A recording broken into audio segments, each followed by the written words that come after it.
What I'm trying to do here is I'm not trying to sand this completely down. What I'm trying to do is just get the places that are, I'm trying to leave the parts that are actual wear. It has to do with the personality of this thing that would, or with Uncle Donald's personality. And so I'm fixing some things and I'm leaving some others. For instance, if you look at this, you see this wear spot right here. You can tell that this was where a person's hand went. It went around here to fret the neck. And this, of course, is all worn from running your hand up and down. You got the fingers here. I'll show this stuff later, but this is, all I'm trying to do is get some of the stuff that's just crud and trying to leave the things that is actually wear from my uncle's use of the guitar, as always. This is an interesting thing here on the sides. Let me just show you here in a second. On the sides of this,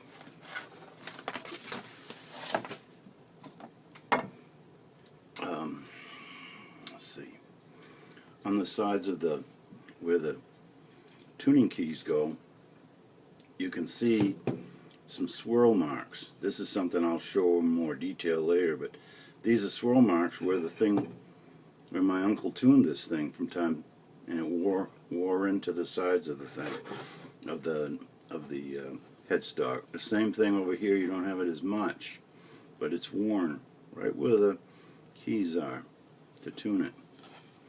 Over here there's a place where apparently the fretboard came away from the neck and it was glued back on. Now I checked this out to make sure that it wasn't either because of a warped neck or twisted neck, or because of something else, so that this wasn't flat after they did that. But it is. It's very flat, and that's what we need so this thing can play correctly. So I left that. That's part of, you might call it the signature of this thing. And I'm going to go from putting this stuff on to, I like using my hand because I can feel whether I got every place, every nook and cranny that I want to go. Of course, this is what my hands look like, and my fingernails usually even look worse. But this allows me to make sure that I've got everything going, everything I want to get on here. And we're doing this layer by layer. Now you can see where it says Stella here, but that's pretty well messed up. I tried fixing that, and it's now been filled in, and we're going to do try to re-scroll that somehow. We haven't decided on how to do that yet, but it's getting there, slowly getting there. Yeah, I got several coats of, I've been sanding in between coats and actually checking different areas. I'm actually sanding this with 400 grit right now. We'll reduce that down to 1,000 and even finer as we go along. But right now, this is working very well to get some of this smooth, you know.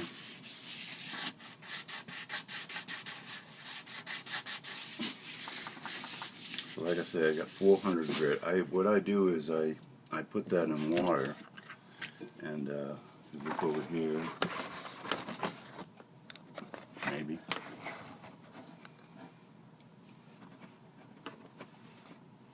I got a dish of water here. Put that in there. Why? You know, the thing is what it does is it's not wet and dry sandpaper. It doesn't matter. But the wetness, it keeps it from building up on the sandpaper itself. It provides a place for the sandpaper to glide, and It because it keeps it from getting clogged up. All that nice stuff, you know. And that's basically what it's taken off. You see here, that's the stuff. Very little, but we want to get this very smooth. We've pretty much gotten rid of any of the problems here on you know, that need to be gotten rid of. And now what we're doing is we're just trying to get it to look really nice, and it can be done. Okay, I got basically sanded as much as I want to. It's still not smooth, and I don't mean because I haven't sanded it enough. It's because there are some small flaws in here that are not yet filled enough. I'm filling with the lacquer, and then I'm sanding because I don't want to sand down. Like I've got a little dot here. You can't necessarily see it, but I can sand down to that, but it'll ruin you know, what a painter used to call you know, mentioned to me, I had to look it up in a dictionary, the patina, you know, which it's so we want to build up, take off, build up, take off until we've got a nice smooth surface. So I'm going to I could do this with my little airbrush, but I really want to build this up more, you know. So I'm doing it with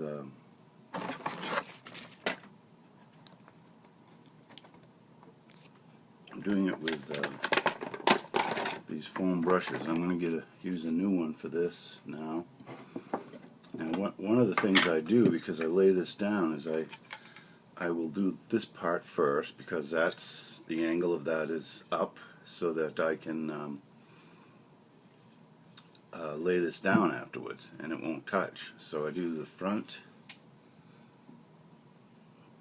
of the headstock, and again we're just barely putting some on. Put it on, take it off. Put it on, take it off. You know, but we're not taking it all off. We're building it up. You know, and it's going to work out pretty good. I know it is, because I stayed in a Holiday Inn last night, so I know it's going to work.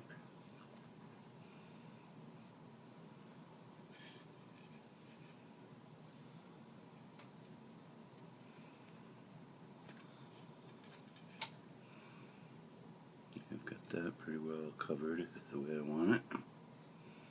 Looks like shit, and that's not a problem. It's the build-up. It's the build-up. Just those areas, you know.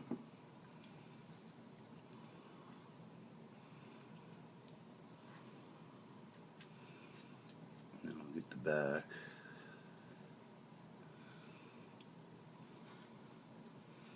We're not trying to drown this thing in lacquer. We're just trying to get a coat on here that's going to make it look really good.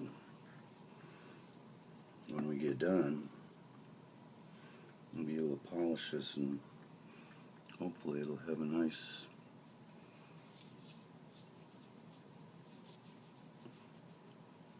shiny mirror finish, if you can believe that. I believe in miracles. And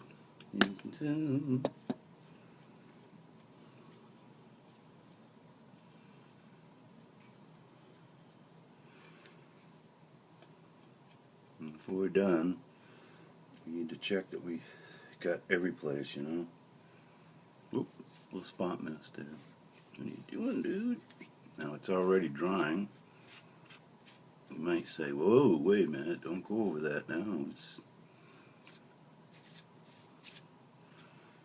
But it works.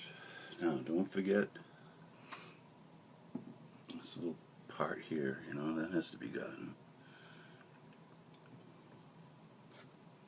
Not the top. The top is pretty much done. I'm gonna be polishing that.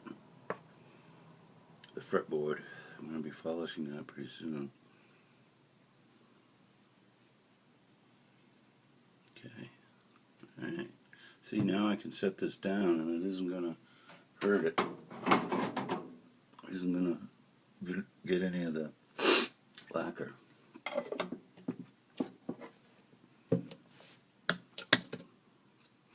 My cloth here, my brush, I try to, I just wrap it with a cloth, and that keeps it from getting stiff. Of course, I could clean the brush, but I don't need to really right now. Okay, there it is. There's that. Now we're ready to play with something else.